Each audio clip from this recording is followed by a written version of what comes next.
రాజకీయ వర్గాల్లో చర్చనీయాంశంగా మారిన విషయం ఇప్పుడు మరింత ఆసక్తికర మలుపు తిరిగింది.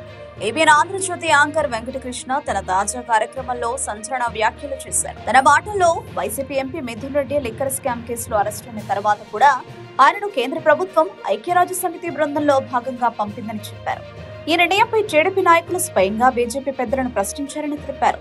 దానికి బీజేపీ సీనియర్ నేత, ఇది మీకు సంబంధం లేని విషయం, మాకు వాళ్లకు ఉన్న సంబంధం వేరే విషయం అంటూ సమాధానమిచ్చారని వెంకటకృష్ణ వ్యాఖ్యానించారు. అయితే ఆ బీజేపీ పెద్ద ఆయన ఎవరో చెప్పలేనని ఆయన సూచనగా అన్నారు. కానీ తాజాగా బయటపడిన ఫోటోలు ఈ విషయానికి మలుపు తిప్పాయి. ఐరాస సమావేశానికి వెళ్లి వచ్చిన బృందంతో కలిసి ప్రధాని నరేంద్ర మోదీ ఫోటోలు దిగారు. అందులో మిథున్ రెడ్డి కూడా పక్కనే ఉన్నారు. ఈ ఫోటో వైరల్ కావడంతో వెంకటకృష్ణ చెప్పిన ఆ పెద్ద ఆయన ఎవరో స్పష్టమైపోయింది. ఇక రాజకీయ విశ్లేషకులు ఈ పరిణామంపై ప్రశ్నలు వేస్తున్నారు. లిక్కర్ కేసులో నిందితుడైన ఎంపీని ఐరాస బృందంలో ఎందుకు పంపారు? ఇది బీజేపీ వైసీపీ మధ్య ఉన్న గోప్య సంబంధానికి నిదర్శనమా? ఇక ఈ విషయంపై బీజేపీ వైసీపీ వర్గాలు నిశ్శబ్దంగా ఉన్నప్పటికీ సోషల్ మీడియాలో మాత్రం చర్చలు జోరందుకున్నాయి. ఒకవైపు బీజేపీ అవినీతిపై కఠిన వైఖరిని ప్రదర్శిస్తుందని చెప్తుండగా, మరోవైపు కేసులో ఇరికిన నేతను అంతర్జాతీయ వేదికకు పంపడంపై విమర్శలు వెల్లువెత్తుతున్నాయి.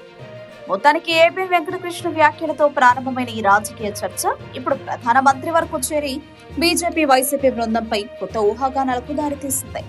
తెలుగుదేశం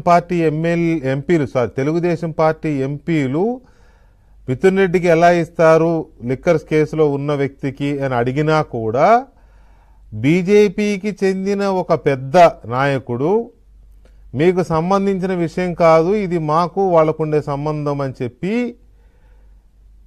పెట్టారు అని చెప్పి ఆయన చెప్పిన మాట. సరే, వాళ్ళెవరు ఏంటి అనేది కాసేపు పక్కన పెడదాం.